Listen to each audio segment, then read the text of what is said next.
tabung gas misalnya diisi dengan uap dari benda najis, kemudian seseorang itu dengan membawa kirba tersebut lalu ia mensolatnya, maka sholatnya itu dihukumi sah. Jadi seperti tabung gas itu kan biasanya gas itu dibuat dari kotoran sapi, dia walaupun di bawah misalkan dan orang itu sholat, maka sholatnya itu tetap dihukumi sah.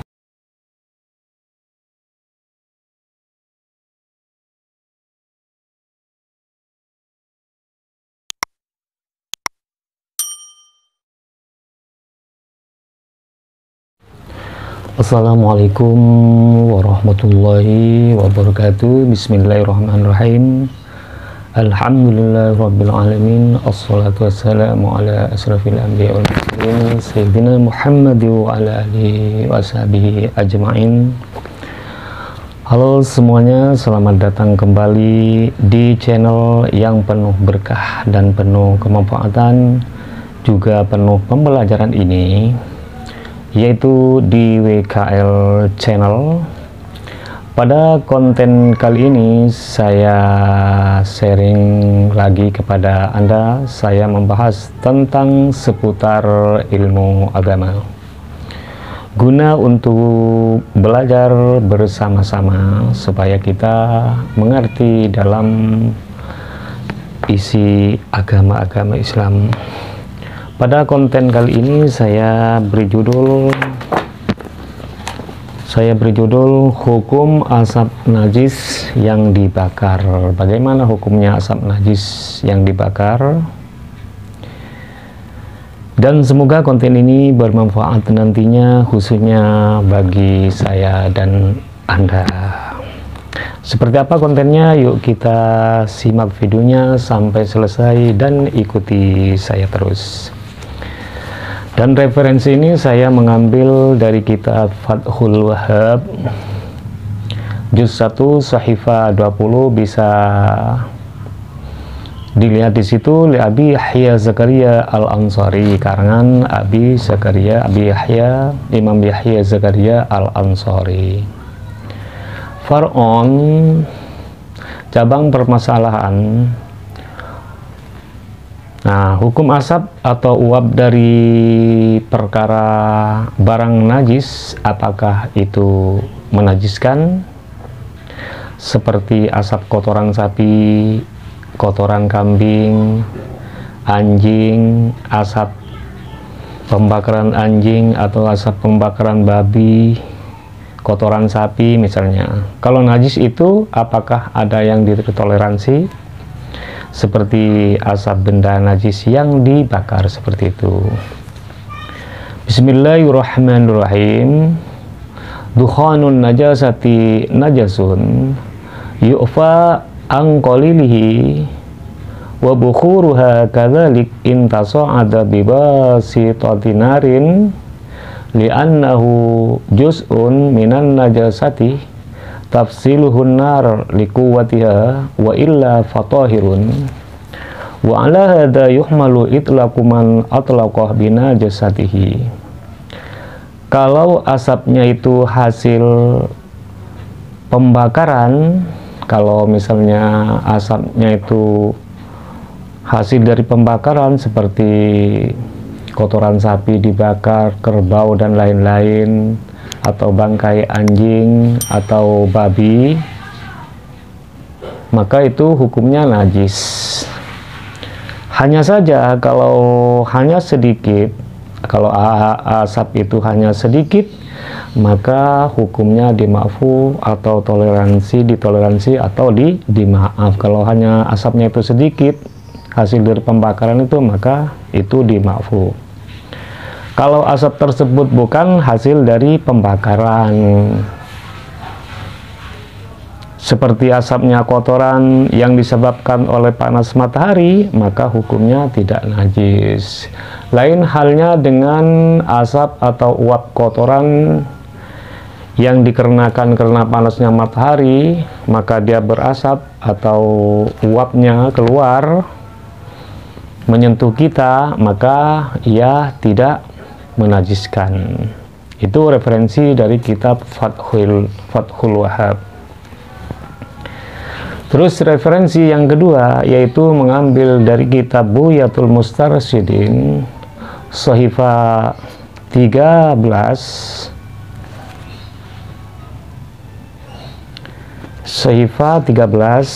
Al-farqu baina dukhanin najasati wa bukhuruha annal awwala infasalah biwasitati narin wasani la biwasatatiha. Perbedaan antara asap dua uap, asap atau uap najis, bahwa yang pertama adalah suatu yang terpisah sebab pelantara api, dan yang kedua yaitu tidak sebab pelantara api. Jadi asap itu ada dua, ada asap karena dibakar, ada asap karena tidak dibakar. Qala Syekh Zakaria wa qala Abu Mahrumata huma mutaradifani. Itu dikatakan oleh Syekh Zakaria, dan Abu Mahrumah berkata keduanya itu mirip, kan sama-sama mirip, ada asap karena terkena panas matahari, juga ada asap karena pembakaran. Fama infasala biwasitati narin fanajasun wa mala fala. Maka suatu yang terpisah sebab api, artinya kalau asap itu karena pembakaran, sebab dibakar, maka kalau terkena ke baju atau ke tubuh kita, maka itu dihukumi najis, seperti itu. Dan yang tidak dibakar asapnya, seperti asapnya jamban atau sepiteng, bahasa Inggrisnya itu kakus. Kalau ia tidak dibakar karena keluar dengan sendirinya karena panas, maka itu tidak menajiskan. Contoh seperti asap najis di baju,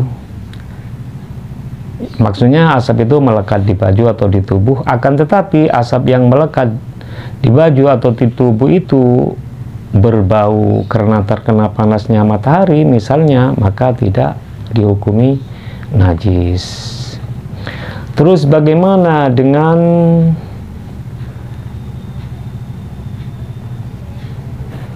pembakaran api dengan sendirinya?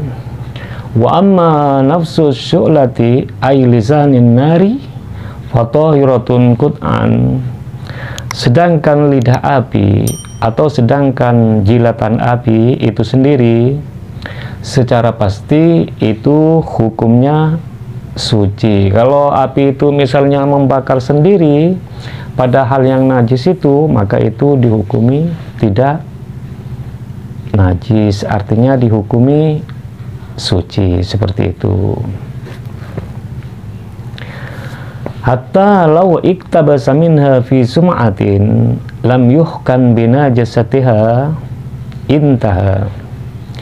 Hingga seandainya ada seseorang menghidupkan lilin darinya, misalnya ada lilin dihidupkan dari benda yang najis, pembakaran najis tersebut, maka lilin tersebut tidak dihukumi najis. Misalkan kita punya lilin dibakar, dinyalakan kepada api dari pembakaran suatu yang najis, maka lilin tersebut tidak dihukumi najis, seperti itu. Kesimpulannya apa? Kesimpulannya keduanya itu mirip, artinya maka sesuatu yang terpisah sebab api itu najis, artinya asap yang berhasil dari pembakaran itu kalau mengena tubuh kita itu hukumnya najis. Artinya, dan asamnya karena hasil dari pembakaran itu kalau terkena kita itu najis. Dan asap uap karena sebab panasnya matahari, lalu asapnya menempel di baju atau di tubuh, maka dihukumi tidak najis, seperti asapnya sepiteng atau WC atau kotoran sapi itu kalau panas itu biasanya kan aromanya keluar, maka itu tidak menajiskan. Itu referensi dari kitab Buyatul Mustarsyidin. Terus referensi dari kitab Muhtajul Muhtad juz 1 Sahifah 81, dukhanun najasati najisun yu'fa angkolilihi wa an yasarihi urfan ila angkolah wa bukharun najasati aidan in tasya'ada biwasitati narin najisun. Kenapa? Li'anna ajza'an najasati tafsiluhan nar biquwwatiha fayu'fa angkolilihi. Intaha. Jadi asap benda najis yang hasil dari pembakaran maka dihukumi najis, akan tetapi asap itu ditoleransi atau dimaafkan, artinya tidak najis. Artinya asap benda najis seperti kotoran sapi menjadi najis kalau benda itu dengan cara dibakar seperti itu. Kalau cara dibakar asapnya itu bisa menjadi najis, akan tetapi kalau hanya sedikit maka asap tersebut tidak najis. Kalau asapnya itu hanya sedikit saja maka hukumnya tidak najis. Kalau asap dan uap itu disebabkan panasnya matahari, maka itu tidak dihukumi najis. Nah, itu semoga bisa dimengerti. Terus bagaimana hukumnya kentut? Apa itu uap dari kentut atau asap dari kentut yang keluar dari dubur? Itu juga dihukumi bagaimana? Atau asap yang keluar dari WC itu hukumnya dihukumi suci seperti itu. Terus referensi dari kitab Al-Mawsu'atul Fiqhiyah Al-Kuwaitiyah juz 20 Sahifah 240. Wa amma inda Ibni Hajarin Al-Haytimi fayu'fa an qalilihi. Adapun menurut pendapat Ibnu Hajar Al-Haytimi fayu'fa an qalilihi, maka asap dari benda najis itu ditoleransi atau dimaaf illam yakun min mughallatin, kalau saja asap tersebut bukan dari najis mughalladah seperti itu. Yang sedikit itu yang dimaaf itu kalau najis itu bukan dari najis mughalladah, seperti bukan dari najis anjing dan babi. Tapi kalau wa illa fala yu'fa anhu qalilan kana au katsiran. Akan tetapi kalau najis pembakaran itu dari najis mughalladah seperti asap dari pembakaran babi dan anjing, maka dia asap pun sedikit ataupun banyak maka dia tetap najis seperti itu. Itu yang diterangkan di kitab Mawsu'atul Fiqhiyah Al-Kuwaitiyah. Wa kharaja bidukhanin najasati bukhuruha wa huwa al-mutasa'idu minha la biwasati narin fahuwa tahirun. Dikecualikan katanya, terkecuali yaitu asap najis atau uap najis yang keluar dengan tidak dibakar, maka dia dihukumi suci. Minhu arrihul khariju minal kamfi au minad duburi fahuwa tahirun. Bau yang keluar dari sepiteng atau uap atau asap yang keluar dari sepiteng atau dari tubur itu, maka dia dihukumi suci. Karena kan tidak pembakar, misalnya ada orang di sekitarnya lalu dia sakit perut, lalu dia mengentut, terus baunya itu menabrak kemana-mana, maka dia baunya itu tidak menajiskan. Walau mala'a minhu kirbatan wa hamalaha dhahrahu wa shalla biha sahhat salatuha. Sejenis wadah air susu misalnya yang dipenuhi dengan uap atau asap dari benda yang najis, kemudian seseorang membawa kirbah tersebut, maka sholatnya itu dihukumi sah. Misalkan ada wadah yang dipenuhi dengan uap dari benda najis seperti itu, seperti apa itu, seperti peralatan masak. Kalau masak itu apa namanya itu, misalnya ada tabung gas misalnya diisi dengan uap dari benda najis, kemudian seseorang itu dengan membawa kirbah tersebut lalu ia mensolatnya, maka sholatnya itu dihukumi sah. Jadi seperti tabung gas itu kan biasanya gas itu dibuat dari kotoran sapi, dia walaupun di bawah misalkan dan orang itu sholat, maka sholatnya itu tetap dihukumi sah. Itu saja dari saya, semoga bermanfaat dan dimengerti.